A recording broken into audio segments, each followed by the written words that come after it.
আপনাদের কাছে নিয়ে চলে এসেছি আবার একটা নতুন রেসিপি নিয়ে, সেটা হচ্ছে ফুলকপির রোস্ট। আমরা তো ফুলকপি তো শীতকালে খেয়েই থাকি, ওই ফুলকপির তরকারি আর মাছের ঝোলে ফুলকপি দিই বা ফুলকপির পকোড়া। এরকম যদি একটা মুখরোচক ফুলকপি রেসিপি পাওয়া যায় তাহলে কেমন হয়? তাহলে দেখতে থাকুন এই রেসিপিটা।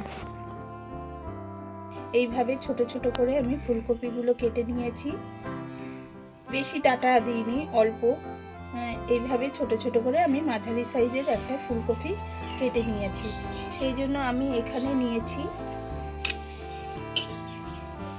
মাঝারি সাইজের ফুলকপি বলে এখানে আমি 150 গ্রাম পেঁয়াজ নিয়েছি।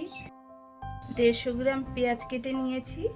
আর এখানে নিয়েছি 6-7টা কাজু বাদাম ভেজানো, আর চালমগজ নিয়েছি 25 গ্রাম ভেজানো, ধনের গুঁড়ো 1 চামচ, জিরের গুঁড়ো 1 চামচ, আর 2 চামচ নিয়েছি এখানে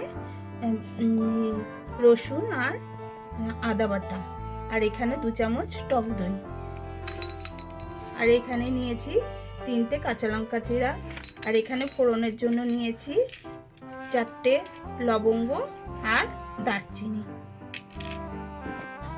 কড়াই বসিয়ে দিয়েছি, সামান্য 1 চামচ আমি সাদা তেল দিয়ে দিলাম।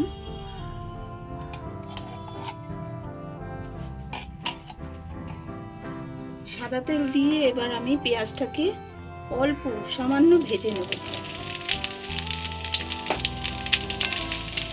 লাল লাল হবে না, সাদাই থাকবে, কিন্তু অল্প ভেজে নেব। ভেজে নিয়ে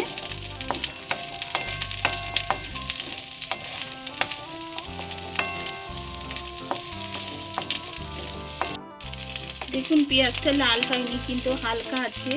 এবার আমি এগুলো চালমগজ দিয়ে দিচ্ছি, চালমগজ ভিজিয়ে রেখেছিলাম, এটা দিয়ে দিলাম।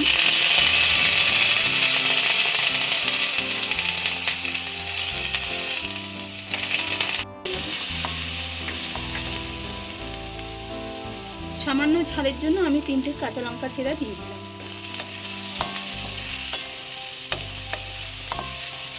করে জল দিয়ে দিচ্ছি।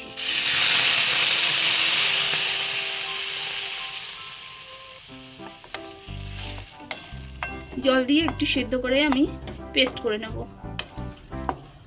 সব যে মশলাগুলো আমি সিদ্ধ বসিয়েছি সেগুলো সিদ্ধ হয়ে গেছে। দেখুন হালকা লাল লাল করে আমি করিনি, হালকা সাদা সাদাই আছে ভেজে। এবার আমি পেস্ট করে নেব। আর সাথে একটু মাখন দিয়ে দিলাম।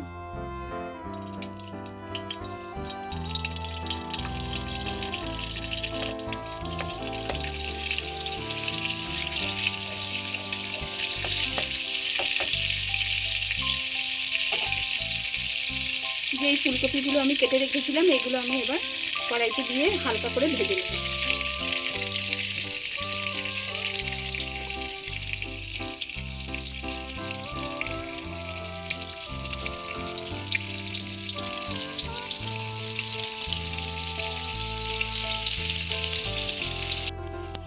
কড়াইতে তেল দিয়ে দিচ্ছি।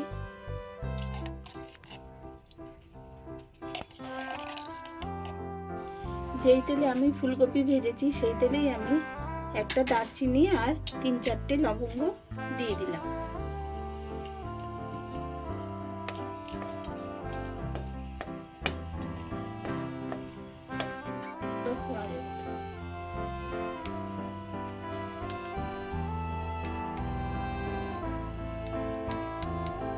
দুই চামচ রসুন আর আদা বাটা,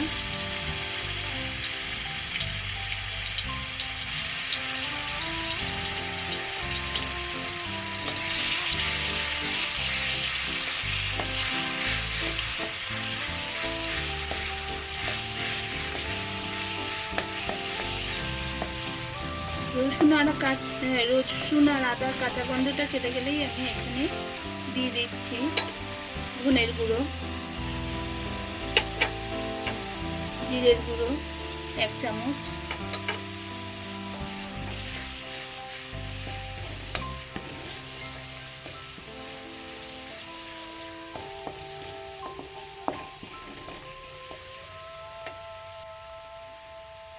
দু চামচ টক দই।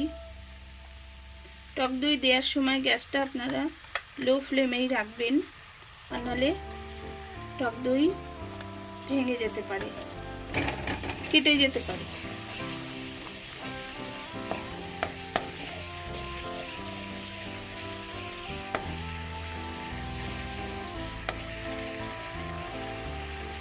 পরিমাণ মতো লবণ দিয়ে দিলাম।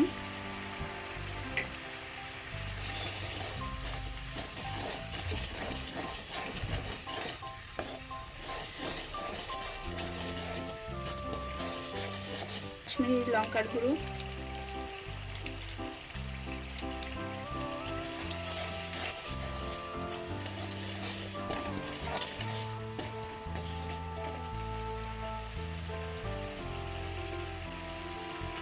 এখানে পেঁয়াজ সিদ্ধ করা যে মশলাটা ছিল সেটা আমি পুরোটাই ঢেলে দিচ্ছি।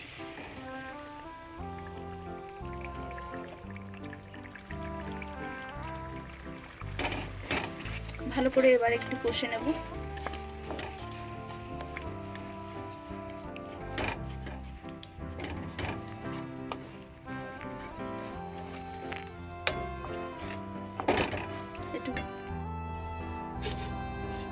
এখানে আমি 100 ml লিকুইড দুধ দিয়ে দিলাম।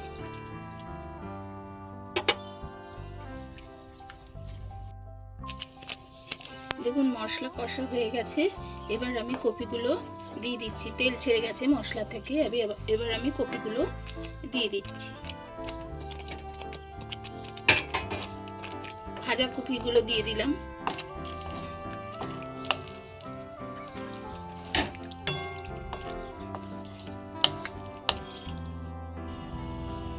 কপিগুলো যাতে সিদ্ধ হয়ে যায় সেই জন্য আমি সামান্য একটু ঢাকা দিয়ে রাখবো।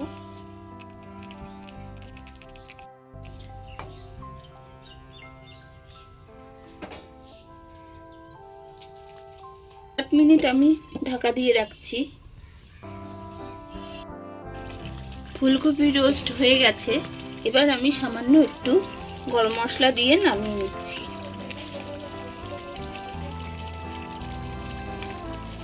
তাহলে আপনারা দেখে নিলেন তো এই রেসিপিটা, তাহলে আপনারাও করে ফেলুন, দেরি কেন, ঘরে বসে করে ফেলুন। তাহলে এই রেসিপিটা বেশ ভালো লাগবে খেতে। আর অবশ্যই কিন্তু জানাবেন কেমন হয়েছে রান্নাটা।